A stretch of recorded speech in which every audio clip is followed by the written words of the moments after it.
नमस्कार, मैं रिया और आप देख रहे हैं डॉक्टर साहिब। आज हमारे साथ मौजूद है बिहार के जाने माने ENT specialist doctor Rajneesh Ranjan. तो डॉक्टर साहब, बहुत बहुत स्वागत है आपका हमारे चैनल में। नमस्कार रिया जी। डॉक्टर साहब, जिन लोगों ने नाक का ऑपरेशन कराया है और उनकी बहुत ये रहती है कि लालसा रहती है कि वो ये जाने कि नाक के ऑपरेशन कराने के बाद उन्हें किस तरीके की सावधानी बरतनी पड़ती है, थोड़ी सी लापरवाही जो है क्या भयानक हो सकती है? नाक के ऑपरेशन के बाद मेरी ये सलाह रहेगी, जो नाक के ऑपरेशन के बाद 72 घंटे होते हैं वो बहुत महत्वपूर्ण होते हैं। इस दौरान सावधानी या प्रिकॉशन लेना बहुत ज़रूरी होता है। सबसे पहले 72 घंटे में आपको तो सॉफ्ट डाइट, नर्म मुलायम खाना का प्रयोग करना है, जैसे कि दूध रोटी, दाल रोटी, डबल रोटी जो ब्रेड कहते के रूप में कहते हैं, दलिया, खिचड़ी, ये नर्म मुलायम खाना के रूप में प्रयोग करना है। दूसरी बात हो सकती है कि नाक में पट्टी, आमतौर पे ऑपरेशन के बाद नाक में जो सेप्टोप्लास्टी या क्रोनिक राइनोसाइनोसाइटिस के लिए करते हैं, उसमें नाक में पट्टी डली हुई रहती है।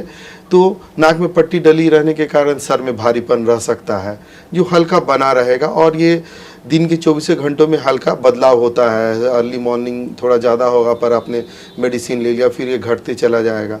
तो एक ये परेशानी रहती है, जिससे आपको थोड़ा सा बर्दाश्त करना होता है। दूसरा, नाक में पट्टी डली रहने के कारण आँखों से पानी, क्योंकि आँखों का जो हमारे जो आंसू बनते हैं वो आँख के निचले पलक के द्वारा नाक के अंदर चले जाते हैं, नाक के अंदर से फिर थ्रोट में चले जाते हैं। तो नाक में पट्टी डली हुई है, वो टाइटली पैक है, तो आँखों से थोड़े थोड़े देर पे हो सकता है 1-2 बूंद पानी के जैसा, आंसू जैसा वो पानी आ सकता है। तो इसे आपको बार बार वाइप करना है।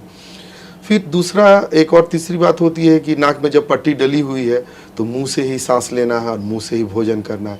तो मुंह से सांस लेने पे थोड़ी कठिनाई तो होगी, आपको जीभ बार बार सूखेगा। तो गले को नम रखने के लिए, जीभ को नम रखने के लिए हमें तो थोड़ा थोड़ा नॉर्मल टेम्परेचर पे पानी का यूज करना है।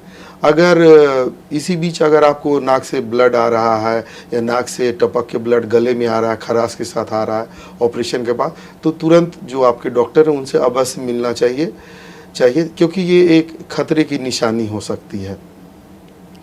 और परहेज के रूप में करेंगे कि 3 दिन के बाद फिर आप जब, या 2 दिन के बाद जैसे डॉक्टर बुलाते हैं तो पट्टी निकलवाने आनी होती है।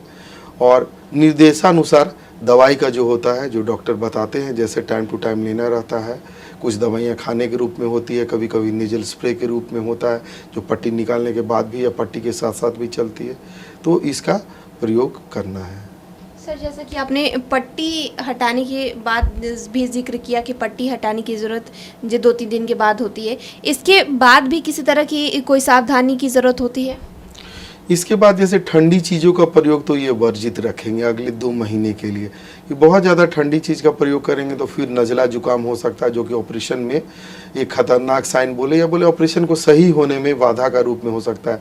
ठंडी चीज़ों में जैसे कि दही, केला, cold drinks, fruit juice, ice cream, ये सब का प्रयोग समझिए 3 हफ्ते या 5 हफ्ते तक के लिए आप बिल्कुल न लें। जो मरीज जो ऑपरेशन कराए हैं न लें तो बेहतर रहेगा। ये सावधानी होती है। दूसरा होता है, नाकों में को नम रखने के लिए जो स्प्रे या ड्रॉप का डॉक्टर ने बताई है, उसका प्रयोग अवश्य करें। और अगर ब्लड जैसा आने लगता है या नाक के सिक्रीशन म्यूकस के साथ मिला हुआ ब्लड आ रहा है आपको, तो तुरंत डॉक्टर से मिलें।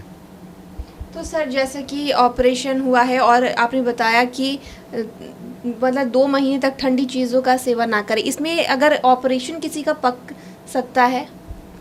हाँ, ठंडी चीज़ों को प्रयोग करने से नाक के ऑपरेशन में ज़्यादा परेशानी रहती है कि अगर आपको जुकाम होने लगे तो फिर वो नाक से ब्लड आने की संभावना बढ़ जाती है। या जो घाव अंदर जिसमें टाँके लगे हैं या बिना टाँके का ऑपरेशन हुआ गया, साइनोसाइटिस में इन्फेक्शन है आपको, या अंदर कुछ पॉलिप बना हुआ है, काट के हटाया गया है, तो वो हील होने की जो प्रक्रिया चल रही है उसमें नॉर्मल डिस्टर्बेंस आ जाती है। तो हमारा जो ऑप्टिमम रिजल्ट आना चाहिए जो ठीक होने का, वो सही प्रकार से नहीं आता है। तो इन सब चीज़ों के बचना बहुत ज़रूरी होता है, ताकि आपने जो ऑपरेशन कराया है वो बिल्कुल सही तरह अपने टाइम पे ठीक हो जाए। तो शुक्रिया डॉक्टर साहब, जो आपने जानकारी दी है उसके लिए बहुत बहुत शुक्रिया। धन्यवाद। तो आप डॉक्टर रजनीश रंजन को सुन रहे थे, जिन्होंने इतनी सारी जानकारी हमारे साथ साझा की है। इस विषय में आप क्या सोचते हैं हमें कमेंट कर जरूर बताएं। चैनल को सब्सक्राइब करें, फेसबुक पेज को लाइक करें। वीडियो देखने के लिए आपका शुक्रिया।